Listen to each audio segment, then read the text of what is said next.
Ayan mga ka-best friend, samahan nyo kami at dadalawin natin yung customer natin dito sa gawing Talavera, Nueva Ecija. Dito po yan sa gawing Barangay Sibul. Ayan, big shoutout po sa inyo mga taga Barangay Sibul, Talavera. Ayan, sa mga nakakapanood po ng aking mga video, big shoutout po sa inyo mga ka-best friend. At sana patuloy lang po kayo sa pagsuporta sa aking FB page at YouTube channel.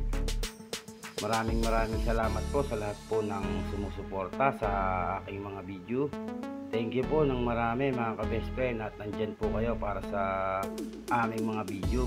At yan nga po, nadatnan nga po natin dito sa gawing Sibul yung mga nagkaano po ng okra. Kaya po, akala nyo po mga ka-best friend, nagmamaritisan lang po sila mga ka-best friend. Pero hindi nyo po alam, kahit nagmamaritis po sila, kumikita po sila sa pang-araw-araw mga ka-best friend. Kaya nga po sila, pinapakaway po natin sila. Yan, big shoutout po sa inyo mga ka-best friend. Okay po yung pagmamaritis nyo at kumikita po kayo kahit papano ng pambili po ng ulam mga ka-best friend. Ayan, napakamahal po pala ng okra ngayon mga ka-best friend. 55 po ang isang kilo lang po yung okra na yun nung tinanong po natin yung mga ka-best friend natin na nagbabundle po ng okra. At yun na nga po yung alaga ni sir, nakita nyo naman po, malalaki na nga po, maganda na po yung size ng alaga ni sir. Dinalaw po natin siya kasi titignan po natin kung susortingin po natin yung isda niya para may hiwalay po natin mga ka-best friend yung medyo malalaki na po sa kabilang pan niya. At patutuyuan po natin yan mga ka-best friend. Makikita nyo rin po, kami rin po yung magsusorting dyan para may guide po natin ng maayos si sir sa kanyang pag-aalaga. At bago lang po siya kasi mga ka-best friend, nung una nga po na pinakargahan natin yan, halos na ipakain niya po yung isang buong primas. Kaya halos marami rin pong namatay sa kanyang mga alaga. Nawala po yung mortality niya mga ka-best friend. Kaya babantayan na po natin siya mga ka-best friend para yung paglaki ng kanyang mga alaga maayos at may bukod-bukod natin yung medyo malalaki mga ka-best friend. At yun nga po yung okra nila. Ayan, medyo maluwang din po yung okrahan nila mga ka-best friend. Nakita nyo naman po, napakamahal po pala ng okra ngayon. 55 daw po yung harvest nila na yun ng okra, 1 kilo.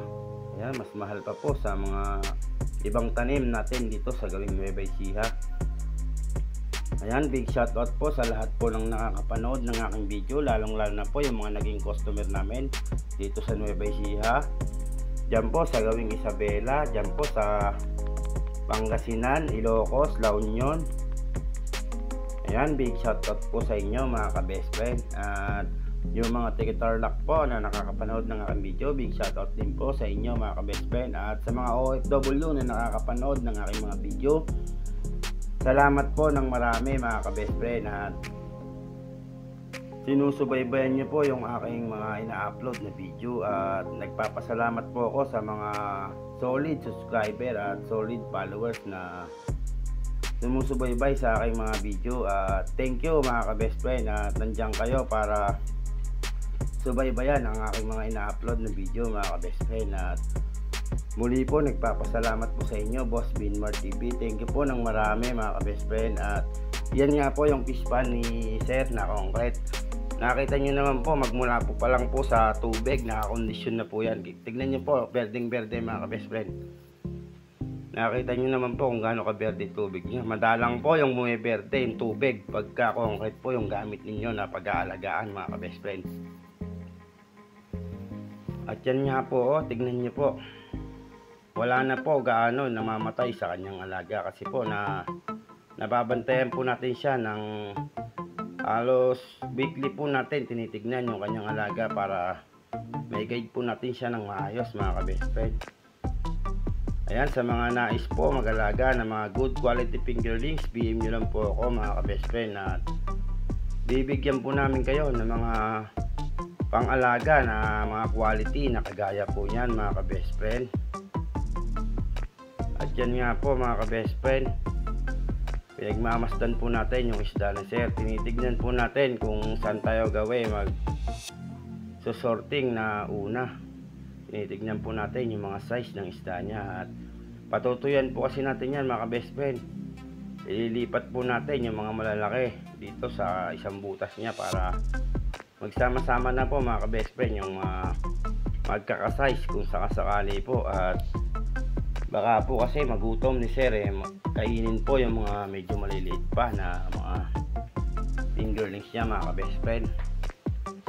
Ayan, sa mga nais pong umorder baka po nito by last week po ng January mga ka-best friend, nandyan po kami sa Gawing Isabela. At halos di na nga po kasi na natuloy-tuloy yung biyahe natin dyan kasi po bukod po nun kasi nasira po yung ating pan-deliver.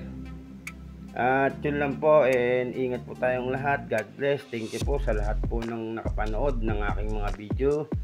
Salamat mga ka-best friend, ingat po tayo lagi.